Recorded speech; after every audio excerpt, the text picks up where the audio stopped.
是燃烧。广阔的天空，张开怀抱，张开了翅膀，我们飞向希望。就算跌倒不怕嘲笑，继续奔跑。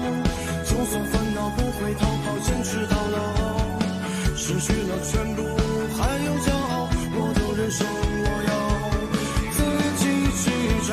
对酒当歌要深造，吹响青春季节号，年少的热情迎着风飘啊飘。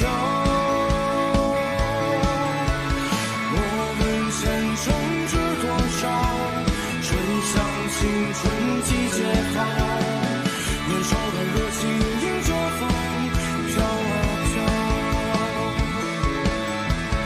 杯酒当歌要深造，吹响青春季节号，年少的热情迎着风飘啊飘。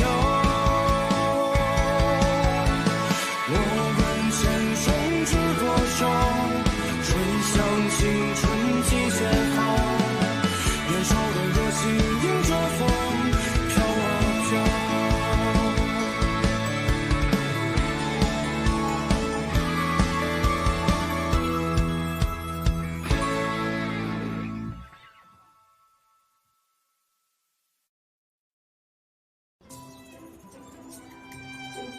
मुझे माफ कर। स्टॉप।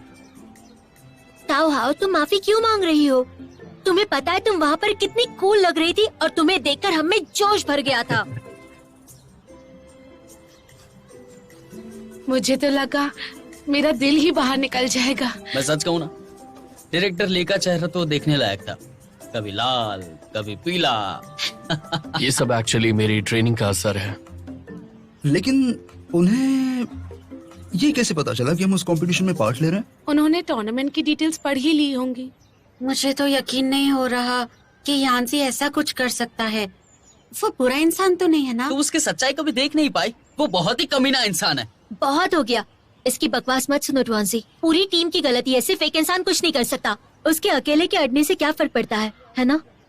वैसे भी उन्हें ऐसी नीच हरकतें करने की आदत हो चुकी है। अगर हम एडमिनिस्ट्रेशन के पास भी कंप्लेंट करेंगे ना, तो भी उनका कुछ नहीं होगा। सही कहा। और मैंने भी जल्दबाजी में टीम छोड़ दी। अब शांत हो जाते हैं और ठंडे दिमाग से सोचते हैं। हम इस कंपटीशन को उन्हें जीतने नहीं दे सकते हैं। हमने बहुत तैयारी की है, ऐसे कैसे हाथ से जाने दे। अब रिसर्च करते हैं कि हम प्रोविंशियल कंपटीशन में भाग कैसे ले सकते हैं। ताओ हाओ, मुझे कंपटीशन की सिस्टम कॉपी मुझे भेज दो, मैं कुछ शायद कर सकता हूँ। ताओ हाओ, तुम चिंता मत करना, हम सब तुम्हारे साथ हैं। जरा इसे देखो। ट्रांसफॉर्मेशन प्लान काम यहाँ कर पे गया। क्या करना है? हाँ, तुम्हें क्या लगता है? बल्कि ये तो तुम्हारा काम भी नहीं था और तुमने रिजेक्ट कर दिया। ये सिर्फ ट्रेनिंग का कमाल नहीं है। मैंने इतना सब तो सोचा ही नहीं। मुझे बस गुस्सा आ रहा था कि हमने इतनी मेहनत की और उन्हें तो बिल्कुल फर्क ही नहीं पड़ रहा था। तो इसी बात पर मैं तुम्हें एक गिफ्ट देना चाहूंगा। कैसा गिफ्ट? तुम्हारा डिबेट से अब कोई लेना देना नहीं है, इसलिए तुम्हारे पास अब काफी फ्री टाइम है जिसमें तुम अपने लिए कुछ भी कर सकती हो। क्या कोई ऐसी जगह है जहाँ तुम हमेशा से जाना चाहती थी? एक्वेरियम, बोटानिकल गार्डन, जू, म्यूजियम और काफी शॉपिंग हाँ मॉल। ठीक है ठीक है। क्योंकि ये गिफ्ट है तो मैं तुम्हारे साथ एक ही जगह पर जाऊंगा, तो ध्यान से सोचना। और ये वाला? पुराने कोच हमारे डिसीजन को सपोर्ट कर रहे हैं। मैंने कहा तो था, वो हमारे साथ है।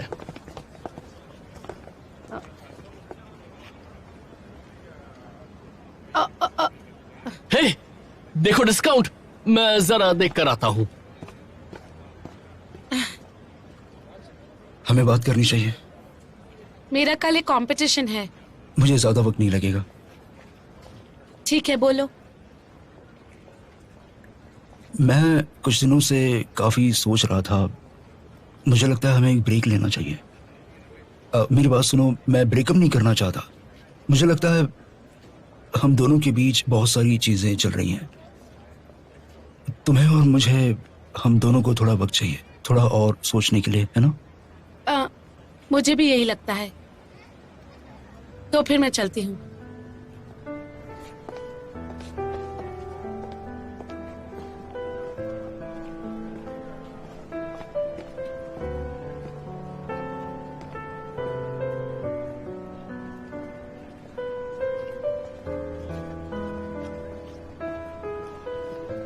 हम तो सिर्फ बहुत बहुत अच्छे दोस्त हैं।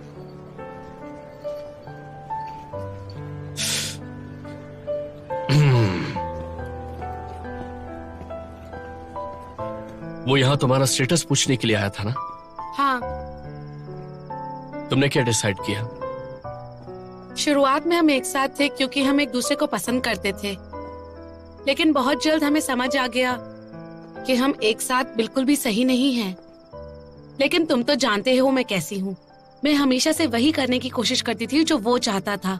वैसे भी मेरी जैसी पर्सनालिटी के लिए ये इतना मुश्किल नहीं था। वो बहुत कंप्लेन करता था, लेकिन क्योंकि मैं उसकी सारी बातें हमेशा मानती थी, तो वो कभी मुझसे ब्रेकअप ही नहीं कर पाया। तुम थक गई हो? थोड़ी बहुत, लेकिन हर रिलेशनशिप में प्रॉब्लम्स तो आती ही है ना। वैसे भी कोई दो लोग एक दूसरे के लिए हमेशा परफेक्ट नहीं हो सकते। जो तुमने कहा उसका कोई मतलब नहीं है, बिल्कुल बकवास है। याद करो कि तुमने मुझसे क्या कहा था। इससे फर्क नहीं पड़ता कि वो कैसा महसूस कर रहा है, फर्क इससे पड़ता है कि तुम कैसे महसूस कर रही हो, समझी?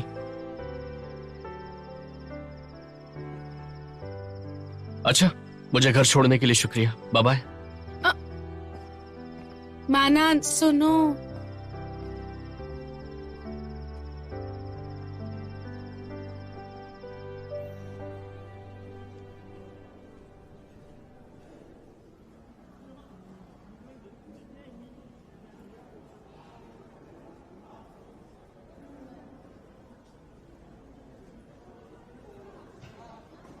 तुम्हें चाहिए?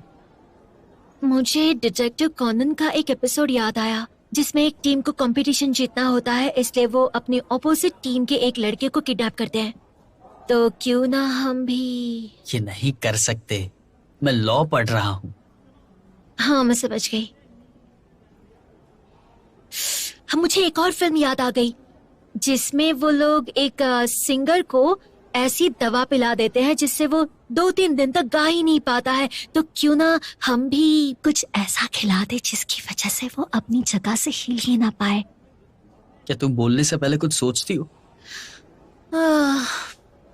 मुझे और कोई आइडिया नहीं आ रहा। मेरे पास एक है। मेरे पास एक आइडिया है। अरे सुनो, मैंने ये सॉल्यूशन निकाल दिया, तुम मुझे थैंक यू कैसे कहोगी? अगर तुमने सच में सोल्यूशन निकाल लिया तो मैं 1 हफ्ते तक तुम्हें पापा बुलाऊंगी। ठीक है, मुझ पर छोड़ दो। इस कंपटीशन की तैयारी शुरू कर दो।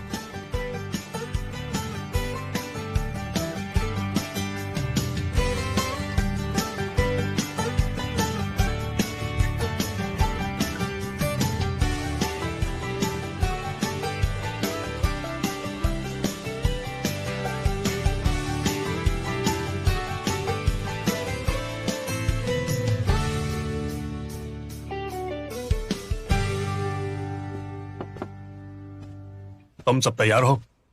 स्टेज पर चलते हैं। बैकग्राउंड म्यूजिक शुरू करो।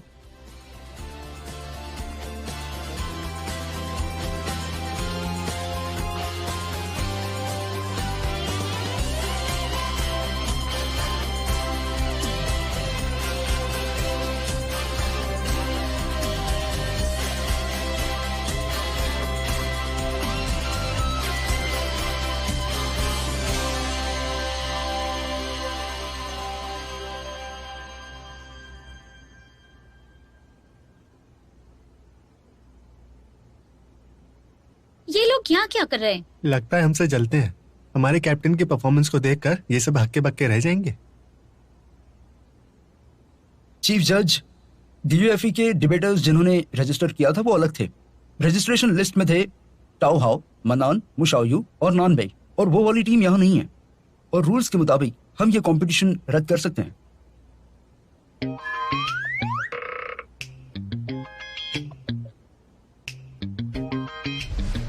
उप्स, कोच वोंग, बहुत वक्त हो गया, हम मिले ही नहीं। मैंने सुना है आप और आपकी टीम पूरी तरीके से कंपटीशन जीतने के लिए तैयार है। तुम कौन? बढ़िया बढ़िया। हाँ? मैंने सुना है इस बार के कंपटीशन रूल्स काफी स्ट्रिक्ट है। अच्छा हुआ हम उनकी टीम भी से कम्पीट कर रहे हैं। मैंने सुना है कि टीम ए ने आज तक एक भी गेम नहीं हारा। अगर फुलिन इस मैच में हार गया तो हमारे स्कूल की बहुत बदनामी होगी। हाँ, बता रहा हूँ।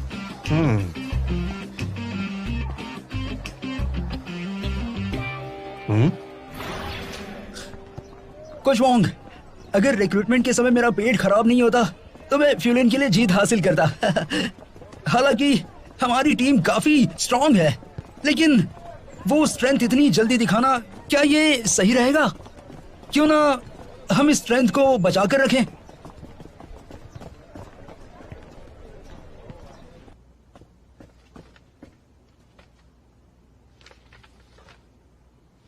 ये चल क्या रहा है? हमारी इंटरनल बातें इन्हें कैसे पता?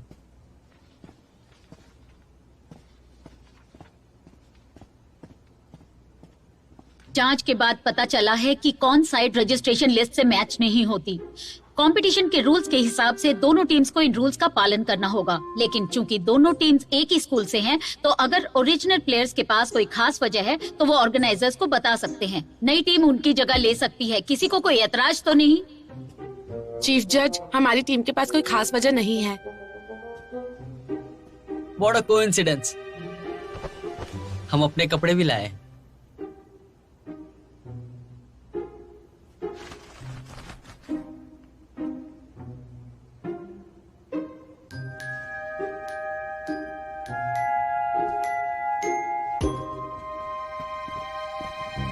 बैकग्राउंड म्यूजिक शुरू करो।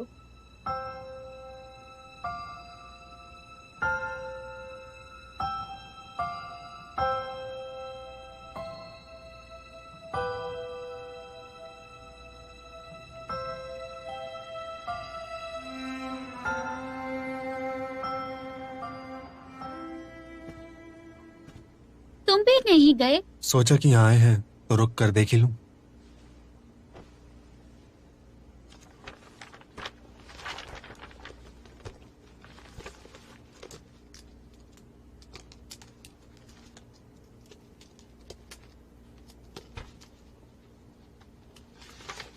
हेलो एवरीवन, कि ये कप डिबेट टूर्नामेंट के क्वार्टर फाइनल में आपका स्वागत है। ये मैच हमारे एजुकेशनल चैनल पर लाइव ब्रॉडकास्ट होगा, तो मैं ऐलान करती हूँ कि ये मैच अब शुरू होता है।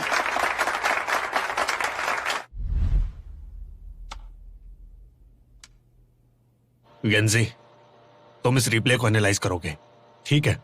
सबसे पहले हम अपनी ओपिनियंस के बारे में बात करेंगे। टीम बी ने टॉपिक का अच्छा फायदा उठाया। इमेज को ऐसे समझाया जैसे वो एक मार्केटिंग का साधन हो, और लोगों को मार्केटिंग से सख्त नफरत है। जरूरी नहीं है, तुम भी तो रोज उस एक्टर का एड्स देखती रहती हो। पहले भी इसी तरह का टॉपिक आया था कि एक्टर्स को अपनी फेक इमेज दिखानी चाहिए या नहीं चाहिए। लेकिन अगर हम इस आइडिया को नॉर्मल लोगों पर अप्लाई करते हैं तो लोग हमेशा अपने व्यवहार की बातें करेंगे जो वो दूसरों के सामने दिखाते हैं, यहाँ तक कि सोशल मीडिया पर भी। और जाने अनजाने में उस व्यवहार की सफाई भी पेश करने लगेंगे। इसलिए टीम भी कभी भी अपना एडवांटेज गवा सकती थी। ज्यादातर लोग पब्लिक ओपिनियन का ही साथ देंगे और कहेंगे कि ये बिल्कुल भी गलत नहीं है। सही कहा। फ्यूलिन की टीम ने इस पॉइंट को अच्छे से प्रेजेंट किया। प्रो टीम के फर्स्ट डिबेटर ओपनिंग आर्गुमेंट्स देंगे और उनकी टाइम लिमिट है 3 मिनट्स।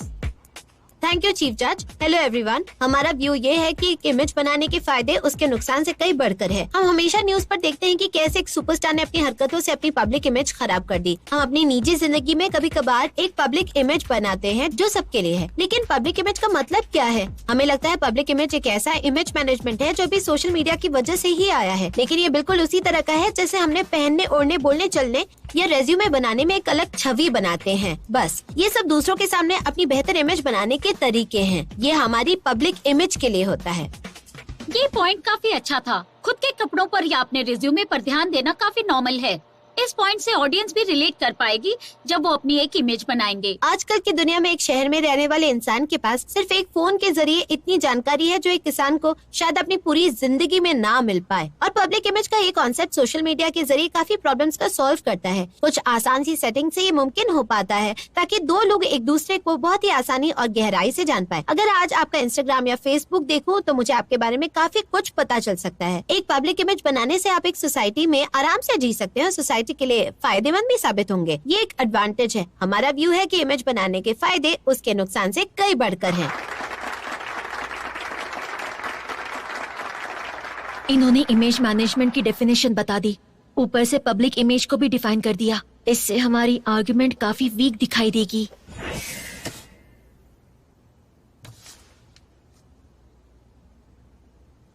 उन दोनों की आर्ग्यूमेंट्स अच्छी थी। शुरुआत पब्लिक इमेज और गोल से करते हैं।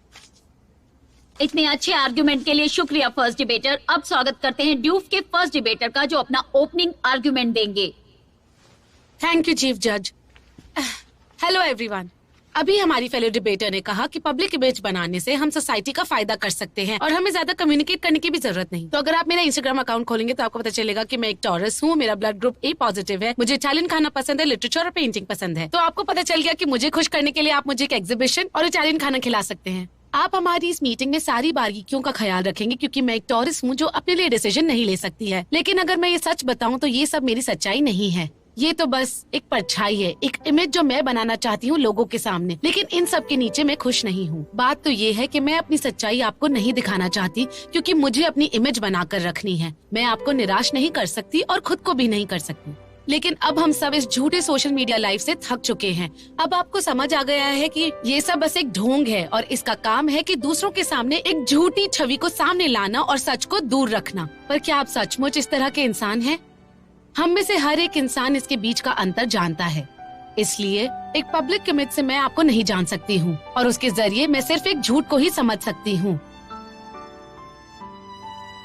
और एक्सपीरियंस कहता है कि एक बार झूठ सच बन जाए तो उसे बदलना मुश्किल है। इसलिए मैं आप सबसे पूछना चाहती हूँ कि एक इमेज के जरिए हमारी सोसाइटी में वैल्यू सचमुच बढ़ती है या फिर घटती ही रहती है? फर्स्ट डिबेटर ने उनके पॉइंट्स को रिफ्यूट कर दिया और ऑडियंस को अपनी तरफ ले लिया। क्योंकि उसने काफी डायरेक्टली किया तो देखने में बहुत पावरफुल था। सही कहा, एक डिबेट का फ्लो ऑडियंस के सपोर्ट से ही आगे बढ़ता है। लेकिन आर्ग्यूमेंट का दूसरा हिस्सा काफी कॉमन था। अगर इसकी तुलना फर्स्ट पॉइंट से की जाए तो काफी सारे कॉन्ट्राडिक्शंस थे। कौन साइड के पास अभी भी एडवांटेज था, इसलिए उन्होंने उसका फायदा उठाया और अटैक कर दिया। और उन्होंने ये भी बताया कि एक पब्लिक इमेज होने से दूसरे पर क्या असर पड़ता है। इसलिए पहले राउंड का ध्यान इस पर भी था कि इमेज सच में दूसरों से बनती है या फिर खुद अपने आप से। माय फेलो डिबेटर, आपने एक एग्जाम्पल दिया कि एक एजेंसी ने अपने स्टार की इमेज एक फूडी की बनाई और फिर उसका पेट खराब हो गया। इसका मतलब दूसरे भी आपकी इमेज बना सकते हैं। फर्स्ट स्पीकर, हाँ, बचपन में मेरी माँ मुझे परफॉर्म करने के लिए भेजती थी और उन्होंने मेरी एक जीनियस की इमेज बनवाई। क्या मेरी ये पब्लिक इमेज है? सेकंड स्पीकर, हाँ है, और मैं देख सकता हूँ कि आपको तकलीफ भी हुई है और ये पब्लिक इमेज का नुकसान नहीं हो रहा है। ये तो सही एजुकेशन ना मिलने का नुकसान है, लेकिन क्या आपकी साइड का ये मानना है कि दूसरों के दिए लेबल से मेरी इमेज बन सकती है? फोर्थ स्पीकर, ये सच हो सकता है जैसे जो लेबल तुम्हारे माँ बाप ने दिया हो। इसकी टीम का तीसरा डिबेटर काफी एक्सपीरियंस लगता है। प्रो साइड काफी स्ट्रांग निकली, इसलिए पहले सबकी हालत समझी। सही कहा। जब मैं स्कूल में था तब सारे बच्चे मुझे कंजूस बोल बोलकर चिढ़ाया करते थे। क्या कंजूस होना मेरी इमेज है? सेकंड स्पीकर, उसे गॉसिप कहते हैं। लेकिन फर्क क्या है? गॉसिप वो है जो दूसरों के बारे में बोलते हैं और बात करते हैं। गलती कर दी।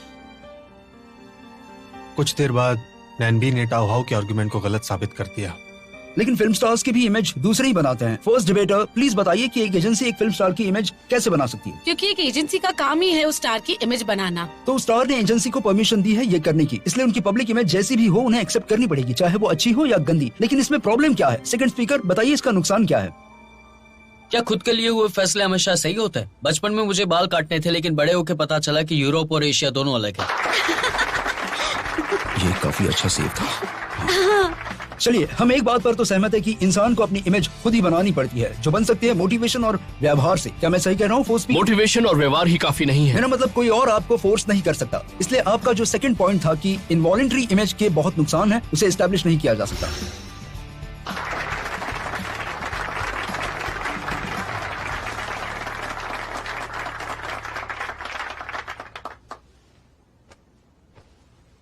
मैंने गलती की है।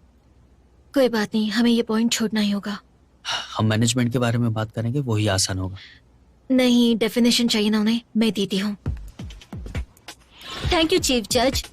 मेरे फेलो डिबेटर्स, आपने कहा कि एक इंसान की पब्लिक इमेज उसकी सच्चाई होती है और उसकी सबसे बड़ी उपलब्धि भी। सही कहा ना? हाँ।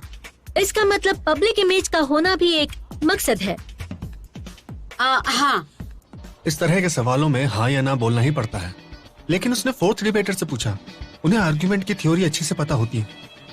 क्या ये गलती नहीं थी? नहीं, उसे यही जवाब चाहिए था ताकि बाद में वो अपना पॉइंट रख सके। एक बार एक रिपोर्टर ने अपनी जुआरी की इमेज बनाई ताकि वो अंडरग्राउंड कैसीनो में इन्वेस्टिगेशन कर सके। क्या उसका मकसद जुआरी बनना था? सेकंड डिबेटर: नहीं, उसका मकसद था उनका विश्वास जीतना और एक पब्लिक इमेज बनाकर वो ये सब हासिल कर पाया। सही कहा, लेकिन आपकी आर्गुमेंट थी कि पब्लिक इमेज बनाना अपने आप में एक मकसद होता है, तो एक लक्ष्य को हासिल करने का जरिया कैसे बन सकता है? आप गलत हैं। आपके एग्जाम्पल में ऐसी पब्लिक इमेज उसका मकसद नहीं था, वो तो बस एक भेस था, ना कि एक पब्लिक इमेज। अगर मकसद सही नहीं है तो वो भेस है, पब्लिक इमेज नहीं है। लेकिन हर इमेज का एक मकसद तो होता ही है। मेरे फेलो डिबेटर एक ही बात को गोल गोल घुमा रहे हैं। लेकिन हमें कहना है कि हर पब्लिक इमेज लोगों की रियल आइडेंटिटी से मेल नहीं खाती। मुझे एक्सरसाइज करना नहीं पसंद, लेकिन मैं रोज जिम की फोटो जरूर पोस्ट करती हूँ। म्यूजियम नहीं जाती, लेकिन रोज उसके बारे में बात करती हूँ। ये बस अपनी इमेज बनाने का एक जरिया है। इसे भेस कहते हैं, पब्लिक इमेज नहीं। अगर पब्लिक इमेज सच्चाई से बनी हुई है तो कई लोगों की पब्लिक इमेज खराब कैसे होती है? क्योंकि लोग बदल जाते हैं। तो इस बात से इनकार नहीं किया जा सकता कि कई लोग झूठी जिंदगी जीते हैं क्योंकि उनका मकसद सिर्फ पब्लिक इमेज बनाना होता है, और जो लोगों के व्यवहार से मेल नहीं खाती वो भी पब्लिक इमेज होती है ना फोन स्पीकर? ऐसा नहीं है, क्योंकि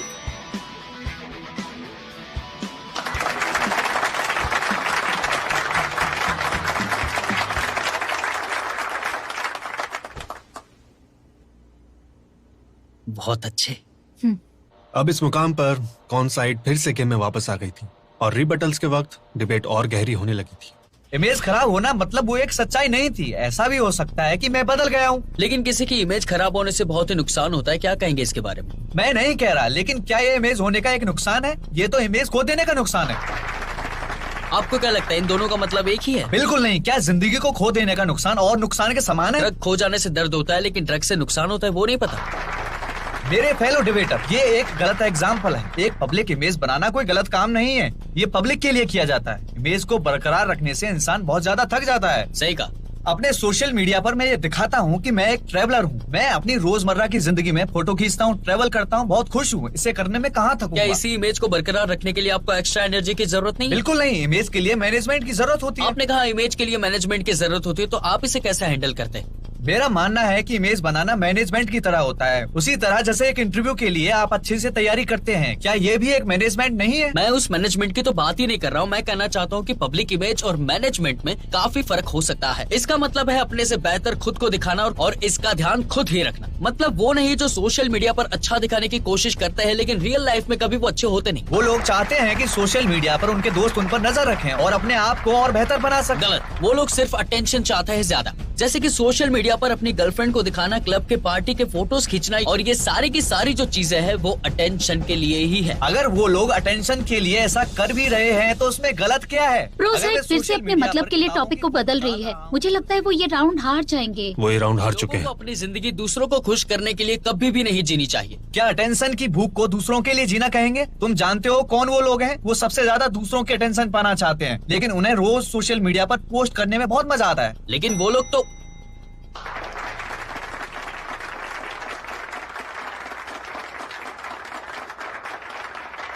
ये वाला राउंड बहुत भारी था।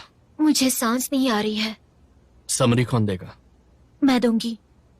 मुझे समरी देने दो। अब बुलाएंगे कौन साइड के डिबेटर को जो समरी देंगे। आपको मिलेंगे 2 मिनट, प्लीज आ जाइए। ताओ हाउ को समरी करने दो अभी।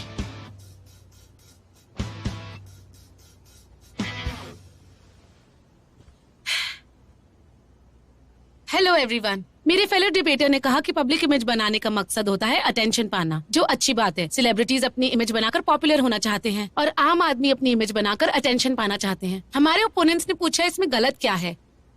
हम इस बात को मानते हैं कि एक इमेज बनाने में काफी फायदे हैं, लेकिन क्या इस दुनिया में कोई भी ऐसी चीज है जिसका कोई फायदा ना हो? इसलिए याद रखना, किसी भी चीज के नुकसान या फायदे को तोलते समय सिर्फ उसके फायदे नहीं, उसे पाने की क्या कीमत है ये भी देखना चाहिए। मैं कभी कभी सोचती हूँ आजकल दुनिया में ये इमेज बनाने का ट्रेंड क्यों शुरू हुआ। शायद इस अटेंशन को पाने का शॉर्टकट सबको काफी टेम्पटिंग लगता है। जब मैं छोटी थी सब मुझे एक सेंसिबल बच्ची समझते थे। जब तक मैं पढ़ाई करती रही, सारा होमवर्क भी कर लिया, कोई मस्ती नहीं की, तब तक मुझे सबका अटेंशन मिलता रहा। तो मुझे हमेशा सेंसिबल ही रहना चाहिए ना। इस तरह लोग मुझसे हमेशा खुश रहेंगे और शायद मुझसे थोड़ा और प्यार करने लगेंगे। कुछ वक्त बाद मुझे इसकी आदत हो गई। मैं अपनी ये इमेज पूरी दुनिया को दिखाने लगी। सबने कहा मैं बहुत अच्छी और दयालु लड़की हूँ। तो जाहिर सी बात है मुझे लगने लगा कि लोगों को शायद मेरा यही रूप पसंद है। तो क्या हुआ अगर मैंने अपनी असली इमेज खो दी? जब भी मैं ये नाटक करूंगी तो लोग खुश ही होंगे, तो ये अच्छा ही है ना। तो मैंने और मेहनत की और अपनी ये नई इमेज बनाकर रखी और लोगों का बहुत ज्यादा ख्याल रखा, इतना कि मैं अपना खुद का वजूद ही भूल गई। क्या आपने देखा? पब्लिक इमेज बनाने का सबसे बड़ा नुकसान ये है कि आपकी इमेज बस वही बनकर रह जाएगी जो आपको लगता है दुनिया देखना चाहती है, और सबसे बड़ी प्रॉब्लम तो ये बनकर रह जाएगी कि तुम्हारी इमेज एक दिन लौट कर तुम्हें अपने इशारों पर नचाने लगेगी।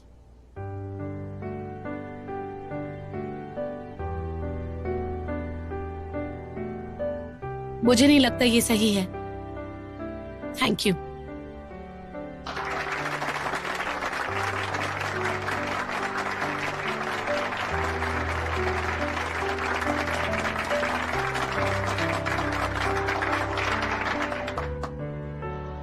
इस स्पीच ने मेरा काफी अटेंशन खींचा। ये सचमुच काफी इमोशनल था और उसने एक बहुत इंपॉर्टेंट पॉइंट पर गौर फरमाया। एक पब्लिक इमेज मुड़कर आपको ही कंट्रोल करने लगेगी, लेकिन इससे जजेस कंफ्यूज हो जाएंगे। ये पॉइंट कि एक पब्लिक इमेज आपको ही कंट्रोल करने लगता है, वो पहले ही कंपटीशन से बाहर हो चुका है। मुझे लगता है इनकी टीम वो फायदा गंवा चुकी है जो उन्हें पहले मिला था। लेकिन क्या एक डिबेट का मकसद जजेस को मनाना है या फिर ऑडियंस को? मुझे लगता है जजेस को, क्योंकि अंत में पॉइंट्स नहीं देने। एक फ्री डिबेट में तो प्रो साइड कहेगी कि पब्लिक इमेज अच्छी है और कौन साइड कहेगी कि वो बुरी है, और कंपटीशन इस गॉसिप से ही शुरू होता है। पिछले महीने एक सनसनी खबर हर चैनल पर चल रही थी। एक सेलिब्रिटी कपल की पब्लिक इमेज रातों रात तबाह हो गई क्योंकि वो एक दूसरे को चीट कर रहे थे। अब इस खबर से उनकी इमेज को फायदा हुआ या नुकसान? नुकसान के कारण फायदे नजरअंदाज नहीं किए जा सकते। उस पब्लिक इमेज के कारण उस कपल ने काफी शोज किए, एडवर्टाइजमेंट साइन किए और पैसे भी कमाए। क्या ये फायदे काफी नहीं? तो आपके हिसाब से ज्यादा पैसा होना एक फायदेमंद बात है? पब्लिक इमेज खराब होने से लोगों की सोशल लाइफ भी खराब होती है, आप इसके बारे में बात क्यों नहीं करते? अगर एक सोशल लाइफ के पॉइंट से देखा जाए तो क्या एक पब्लिक इमेज होना आपके दोस्त बनाने की संभावना को नहीं बढ़ाता? एफिशिएंसी बढ़ाने से कुछ नहीं होगा, ये बात को पहले ही नकार चुके हैं। क्या सोशल मीडिया पर अपनी फोटोज पर एडिट करके 100 लाइक पाना? फोटोज एडिट करके तो सभी पोस्ट करते हैं, लेकिन मैं ये पूछना चाहती हूँ कि आपकी साइड ये मानती है कि एक पब्लिक इमेज बनाने से इंसान खुद के बारे में और जान पाता है? लेकिन ये जानकारी तो एक तरफा ही है ना? दुनिया में हर तरह की जानकारी क्लियर नहीं होती है, एक तरफा होती है। क्या एक बिजनेस कार्ड में इन्फॉर्मेशन एक तरफा नहीं होती है? तो मुझे ये बताइए कि एक बिजनेस कार्ड हमारे सोशल इंटरेक्शन को फायदा करता है या नुकसान? फायदा करता है, लेकिन वो बातें बहुत ऊपरी होती हैं और उनमें कोई गहराई नहीं होती। बहुत अच्छे, हम एक बात पर सहमत हैं कि एक सोशल इंटरेक्शन के अलग अलग लेवल्स होते हैं और एक ऊपरी इंटरेक्शन के लिए इमेज का होना बहुत जरूरी है, क्योंकि उसके जरिए हम बातें कर सकते हैं, है ना? प्रो साइड काफी स्ट्रांग निकली। वो 3 लॉजिकल स्टेप्स के जरिए अपना एफिशिएंसी का पॉइंट डिबेट में वापस लाए। सिर्फ इतना ही नहीं, उन्होंने कौन साइड के फ्लो को भी तोड़ दिया और बार बार अपनी साइड को फेवर करने के लिए वो इस बैटलफील्ड को कट करते अब रहे। इस वक्त उन्हें क्या करना चाहिए था? पॉइंट को समझो, कोर आर्ग्यूमेंट को वापस लाओ और इंतजार करो। हम मानते हैं कि एक इमेज बनाने के फायदे भी हैं, लेकिन अगर उसे बचाने के लिए एक पब्लिक इमेज बनाई जाए तो हम प्रॉब्लम में फंस सकते क्या हम हैं। किसी चीज से तभी तक बंधे हुए हैं जब तक हमें दूसरों की परवाह है? इस तरह तो हमें दूसरों पर अपनी छाप छोड़नी ही नहीं चाहिए और हमारे कोई भी सोशल मीडिया ऐप होनी ही नहीं चाहिए। क्या ये भी एक तरह का बंधन नहीं है? अगर आज मैं अपने कंप्यूटर स्किल्स दिखाऊंगा तो लोग मुझे कंप्यूटर रिपेयर करवाने के लिए देंगे, उसका क्या? आप अपनी कैसी इमेज बना सकते हैं जो दूसरों की मदद नहीं करना चाहता? Problem solve. ओपोनेंट ने बिल्कुल सही कहा। एक पब्लिक इमेज को संभालने के लिए दूसरी इमेज बनानी पड़ेगी। देखते देखते इतनी इमेज बन जाएगी कि आप अपने आप को भूल जाएंगे। एक झूठ छुपाने के लिए 100 झूठ बोलने पड़ेंगे। तो क्या आप झूठे बन जाएंगे? तो झूठ बोलने के फायदे होते हैं या नुकसान? कौन साइड को एडवांटेज मिल गया, लेकिन प्रो साइड अभी भी हारी नहीं है। क्या आप मानते हैं पब्लिक इमेज लोगों के स्टेरियोटाइप से बनती है? मुझे लगता है आपने पब्लिक इमेज के बारे में ही एक स्टीरियोटाइप बना लिया है। तो क्या पब्लिक इमेज एक लेबल नहीं है? पब्लिक इमेज को बनाना एक लेबल को बनाने जैसा कहा जा सकता है, लेकिन क्या सारे लेबल्स बुरे होते हैं? पुराने जमाने में भी पब्लिक इमेज बनाई जाती थी। राजा के मंत्री, उनके दरबार में एक अच्छे सेनापति और लड़ाई के मैदान में खूंखार दरिंदे होते थे। यूबे की छवि एक अच्छे इंसान वाली थी जिससे वो लीडर बन गए। इस पे क्या बुरा है? पुरानी बातें सुनने में अच्छी लगती है, लेकिन जरा ध्यान से सोचो, असलियत में तुम एक सच्ची लीडर को फॉलो करना चाहोगी या लीडर बन के रहना चाहोगी? बताओ मुझे। पब्लिक इमेज तो बस एक जरिया है इंसान की सच्चाई बताने का। मैं जानता हूँ कि पब्लिक इमेज की एसेंस होती क्या है एग्जैक्टली।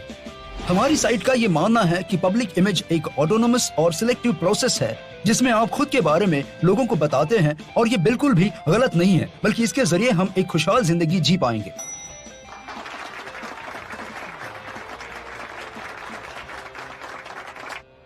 फ्री डिबेट के सारे पॉइंट्स 50-50 थे, लेकिन अब इस वक्त सिर्फ क्लोजिंग आर्गुमेंट ही एक टीम को जिता सकती है। पहले के कॉम्पिटिशन्स में ऐसे आर्गुमेंट्स काफी वैल्यू ऐड करते थे, लेकिन ऑडियंस को इस बार सिर्फ कंफ्यूज किया गया है। ऐसे हालात में सिर्फ वैल्यू को बढ़ाने के लिए पॉइंट्स बोलकर ऑडियंस और कंफ्यूज हो जाएगी। क्लोजिंग आर्ग्यूमेंट में बोलने के लिए काफी पॉइंट वैल्यूएबल होते हैं, लेकिन ये काम नहीं करेगा। अगर मैं होता तो मैं फिर से डेफिनेशन की बात करता और ऑडियंस को मजबूर करता कि वो पूरी आर्ग्यूमेंट्स का लॉजिक समझे। ये कंपटीशन का आखिरी भाग है, जो है क्लोजिंग आर्गुमेंट्स। दोनों साइड्स को 4-4 मिनट्स मिलेंगे। पहले स्वागत करते हैं फोर्थ डिबेटर का, कौन साइड से। थैंक यू चीफ जज। Hello everyone. हमारे ओपोनेंट्स कहते हैं कि पब्लिक इमेज बनाना खुद को दर्शाने जैसा है, लेकिन मुझे नहीं लगता कि ये बात बिल्कुल भी सही है। कुछ लोग अपनी इमेज बनाएंगे जैसे वो बहुत खुश और कूल हैं, और बाकी लोग अपनी इमेज ऐसे बनाएंगे जैसे वो लोग काफी डिप्रेस्ड हैं और डिसीजन लेने में उन्हें दिक्कत होती है। इन दोनों हालातों में इमेज बनाने से सोशल इंटरेक्शंस बेटर नहीं होती है। इन दोनों में एक ही पॉइंट सामान्य है कि ये अटेंशन खींचने के तरीके हैं। हमारा मानना है कि पब्लिक इमेज बनाने का मकसद अच्छी तरह से कम्युनिकेट करना होना चाहिए, पर लगता है आजकल लोग बस दिखावा करना चाहते हैं, जैसे कि खुश रहना, दुखी रहना, दोस्त बनाना या बुरी चीजें बोलना।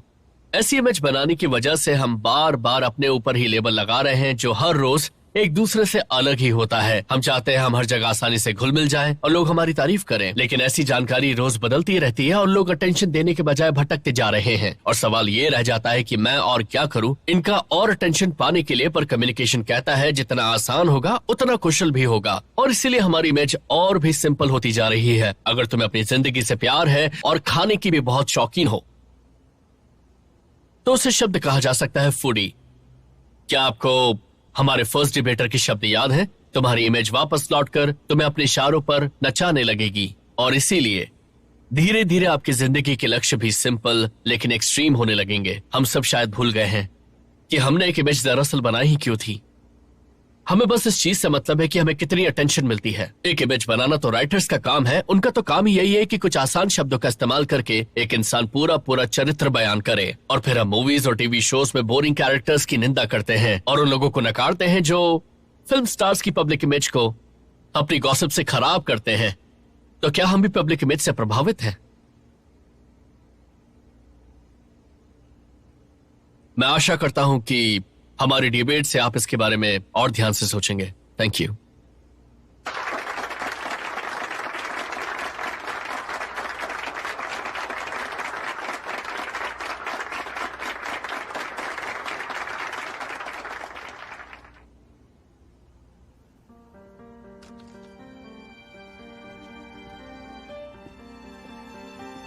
जजेस ने अपना फैसला सुना दिया है और उनका रिजल्ट मेरे हाथ में है। इस कंपटीशन के बेस्ट डिबेटर हैं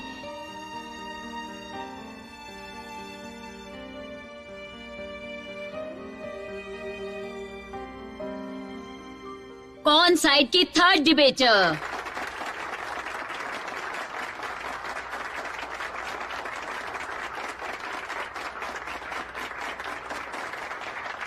इस कंपटीशन की विनिंग टीम है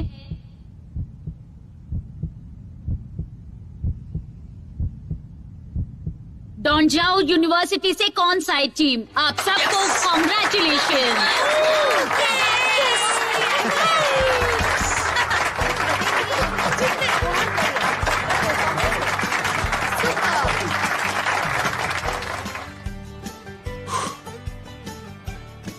आज के लिए बस इतना ही। ध्यान से समझो और कल से ट्रेनिंग शुरू।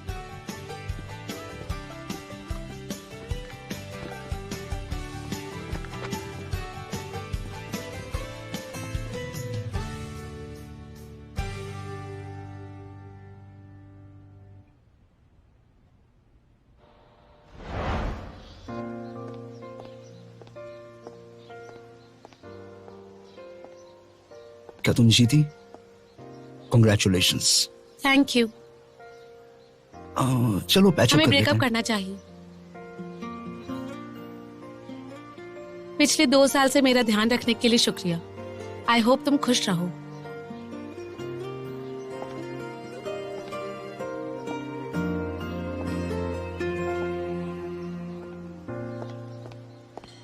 हम ब्रेकअप कर सकते हैं, लेकिन एक बात तुम कान खोल कर सुन लो।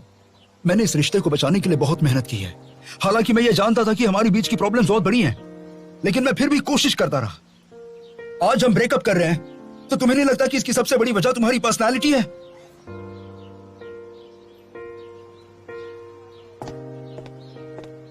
हाँ, मेरी पर्सनालिटी में प्रॉब्लम्स हैं, लेकिन इस ब्रेकअप की जिम्मेदार सिर्फ मैं नहीं हूँ, समझे? एक बॉयफ्रेंड होने के नाते तुम्हें मुझे हर तरह से स्वीकार करना चाहिए था, लेकिन तुमने नहीं किया। तुम बस मेरी खामियों को नजरअंदाज करते रहे। तुमने बस उन्हीं चीजों को अपनाया जो तुम्हें पसंद थी। लेकिन कोई बात नहीं, मुझे लगता है कि कोई और है जो ये कर सकता है।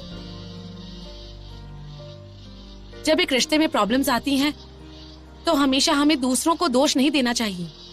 अपनी गलतियों को पहले देखो। काश तुम जल्द ही बड़े हो जाओ।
मैंने आज तुम्हें इसलिए बुलाया है ताकि मैं तुम्हें बता सकूं कि मैं उस दिन रूम से क्यों भाग गया था।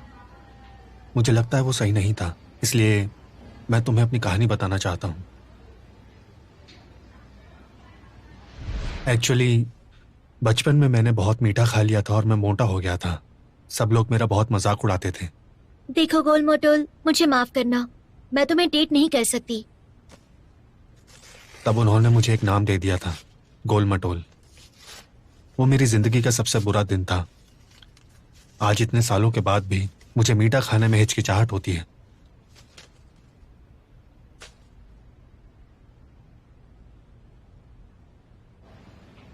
लेकिन उस दिन जब तुम मेरे लिए कुकीज लेकर आई, मैं इसलिए नहीं भागा क्योंकि मुझे वो या तुम पसंद नहीं आई थी, बल्कि इसलिए भागा क्योंकि वो कुकीज बहुत ही टेस्टी थी। सच में? हाँ, सच में। तो यान्जी, मैं तुम्हारे लिए लो कैलोरी और लो शुगर कुकी बनाऊंगी।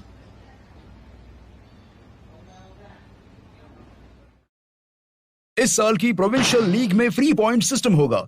जो टीम्स मार्च 21 तक 50 पॉइंट्स कमा लेंगी उन्हें फाइनल्स में जाने का मौका मिलेगा। टीम्स को यूनिवर्सिटी टीम की तरह रजिस्टर करेंगी, उन्हें 5 बेसिक पॉइंट्स मिलेंगे, और जो बिना यूनिवर्सिटी की टीम होंगी उन्हें कुछ नहीं मिलेगा। फ्री पॉइंट्स कंपटीशन के बाद प्रोविंशियल कंपटीशन कमेटी अगले पड़ाव के लिए एक फाइनल सिस्टम बनाएगी जो फाइनल्स में आने वाली टीम्स पर निर्भर करेगा। इस कंपटीशन के चैंपियन का खुलासा होगा अगले हफ्ते। फाइनल्स में मिलते हैं। देखो गाइस, एक सच बात बताऊं, जिस तरह से हम जीत रहे हैं और पॉइंट्स इकट्ठा कर रहे हैं ना, तो ज्यादा मुश्किल नहीं होगा।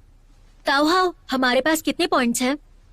क्योंकि हमने बिना यूनिवर्सिटी के रजिस्टर किया, वो हमारे सारे पॉइंट्स हटा दिए गए हैं, तो इस वक्त हमारे पास बस 0 पॉइंट्स हैं। तो क्या हुआ? हमारी काबिलियत पर हम जल्दी ही सारे पॉइंट्स जीत जाएंगे। क्या तुम भूल गए वो दिन जब टीमें हमें हरा देती थी? क्या लियो यान्जी से तुम्हें बदला नहीं लेना? ये हुई ना बात। सही कहा। तो क्या हुआ? अगर हमारे पास 0 पॉइंट्स है तो हमारी टीम की ताकत तो देखो कितनी है। हमारी टीम की हमारी टीम का नाम क्या होना चाहिए? सही कहा, टीम का नाम ऐसा होना चाहिए जिससे हमारी जर्नी का पता चल जाए। सही कहा। हमने इतनी बेइज्जती सही है, क्यों ना हम अपना नाम थप्पड़ से डर नहीं लगता रख लें? सही कहा। समझ गया। हमारी टीम का नाम होना चाहिए हम वापस लौट आए। सही कहा। काफी डिप्रेसिंग लगता है। एक टीम का नाम काफी जरूरी होता है। ऐसा नाम होना चाहिए जो हमारे फेमस होने के बाद भी अच्छा लगे। अच्छा रहेगा अगर हम इस पर गौर फरमाएं कि हम काफी जवान हैं, हार्ड वर्किंग हैं, हमें ताकत है, जीतने का जज्बा भी है, ताकि हम पास के गांव और शहरों में भी फेमस हो जाएं। सही कहा। टीम का नाम रखते हैं पास के गांव और शहर तक। काफी बेकार है। Justice league team. इस पर कॉपीराइट है। मैं एक कंपटीशन हूँ टीम। सुपरफिशियल लग रहा है। एक जज्बाती टीम। क्या लगता है? मुझे नहीं लगता ये एक्सेप्ट होगा। नाम चुनने में बहुत ही मेहनत है यार। चलो कार्ड खेले क्या? 10 किंग। इसे वापस लो। किंग से बड़ा सिर्फ जोकर होता है, 2 छोटा है सबसे। तुम्हें किसने ये रूल बताया? 2, 3, 5 सबसे बड़े हैं और फिर जोकर। झूठ मत बोलो, 2, 3, 5 सबसे छोटे होते हाँ। हैं। नहीं, मेरे गांव में 2, 3, 5 को सबसे बड़ा माना जाता है। मुझे फर्क नहीं पड़ता, मेरे पास एक ही कार्ड बचा है। सुनो, हमारी टीम का नाम टीम 235 रखे। क्या अच्छा मतलब? नाम है। बहुत कैजुअल लग रहा है। अच्छा भी हो सकता है। 235 मतलब तुम 2nd ईयर में हो, मैं 3rd ईयर में हूँ और तुम 5th ईयर में। क्या तुम मुझे बूढ़ा साबित करना चाहती हो? नहीं, हमें इस कार्ड का एग्जाम्पल लेना होगा। ये 2, 3, 5 सबसे छोटे कार्ड्स है और बाकी जगह पर देखो तो 2, 3, 5 सबसे बड़े कार्ड, और ये सारे मिलके जोकर को हरा सकते हैं हमारी तरह। काफी इंटरेस्टिंग लग रहा है। बहुत अच्छे। टीम ए को हराते हैं। वक्त आ गया है हमारी असली ताकत दिखाने का। गुड। चलो आगे की तैयारी करते हैं। किसमें पार्ट ले सकते हैं देखना तो पड़ेगा ना भाई। शाओसा और मैंने पहले ही कंपटीशन सिस्टम पर रिसर्च कर ली है, तो हम जितने भी कॉम्पिटिशन्स में साइन अप कर सकते थे हमने कर लिया है। तो अब जब तक उन कॉम्पिटिशन्स में हम भाग ले लेंगे तो हम फाइनल्स तक पहुंच भी जाएंगे। मैंने एक शेड्यूल बना ही दिया है, चलो साथ में देखते हैं। हमें रेस्टोरेंट बंद करना है। ठीक है, चलो। यार, आराम से आराम से। ठीक है, चलो।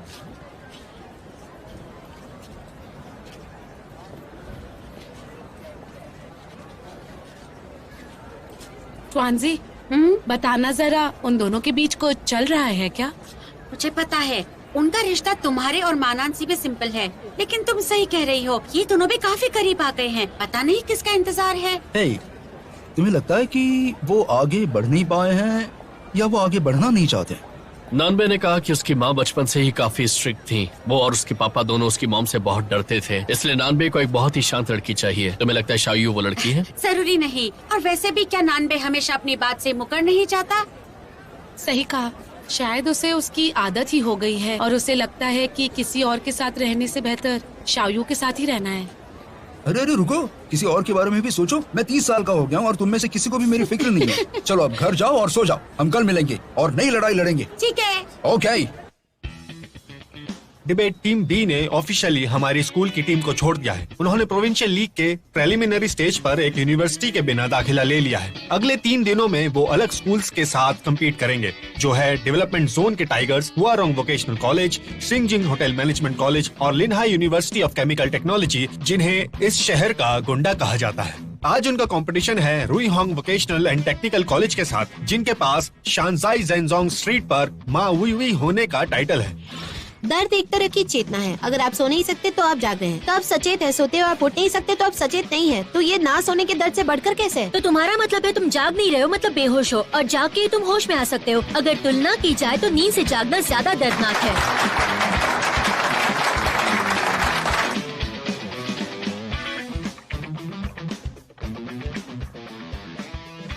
माय फेलो डिबेटर्स, आज हम उन हॉबीज की बात करने वाले हैं जो जानी मानी नहीं है। क्या इसका मतलब हॉबीज रखना सीमित हो गया है? अगर वो सीमित है तो उन्हें रखने के जोर के बारे में चर्चा होनी चाहिए थी ना? आपको नहीं लगता? अगर उनकी चर्चा होगी तो वो हॉबीज रखना आसान होगा। मुझे और जानकारी चाहिए।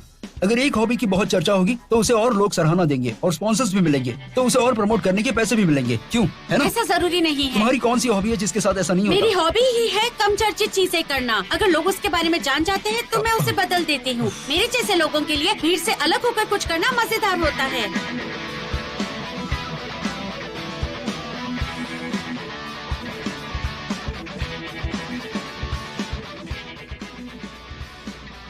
घर पे मेरे डैड ने मेरे लिए सर्वेंट रखा था जिसने मेरा 20 साल तक काम किया, तो मेरी मेहनत कम होगी? बल्कि इसका उल्टा, तुम्हारे पिता की वजह से तुम एक नए मकाम पर पहुँचे और तुम्हें दूसरे तरह का स्ट्रगल करना पड़ा। कैसा स्ट्रगल? रेंट बटोरने का स्ट्रगल।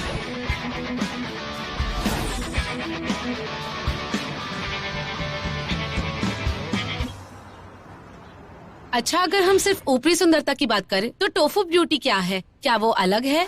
टोफू ब्यूटी एक कहानी का कॉन्सेप्ट है जो मिसेस यांग के बारे में है। मैं चाहती हूँ कि आप पहले सारे फैक्ट्स पढ़ें और फिर कंपटीशन में वापस आएं। मुझे लगता है आपने कहानी ऊपर से पढ़ी है। आप बस मिसेस यांग की सुंदरता को दोषी ठहराते हैं। बिना खाए आप अंगूर खट्टे हैं नहीं कह सकती हैं।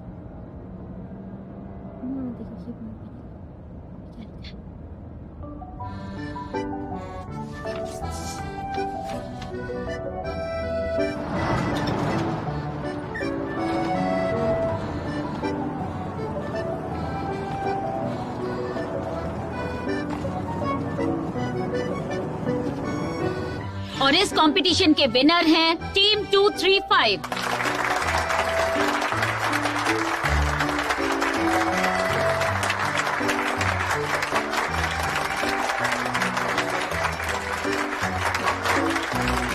यस।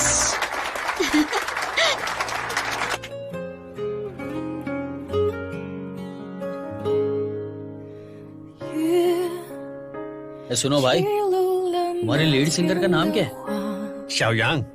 तुम सच में एक बैंड चलाते हो? 3 साल हो गए। मैं इस बार में काम करता हूँ इस बैंड को सपोर्ट करने के लिए। वाह, क्या बात है। तुम गाते क्यों नहीं? मैं एक फटाबाज हूँ।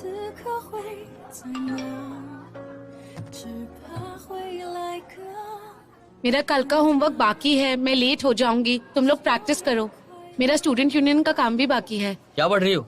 ग्रुप चैट पढ़ रही हो, तुम भी पढ़ो। कोई बात नहीं, हमें प्रैक्टिस के लिए जगह भी नहीं मिली है। मेरे पास एक आइडिया है, तुम और नाम पे पहले चले जाओ। हम पहले यहाँ ट्रेन किया करते थे। यहाँ पर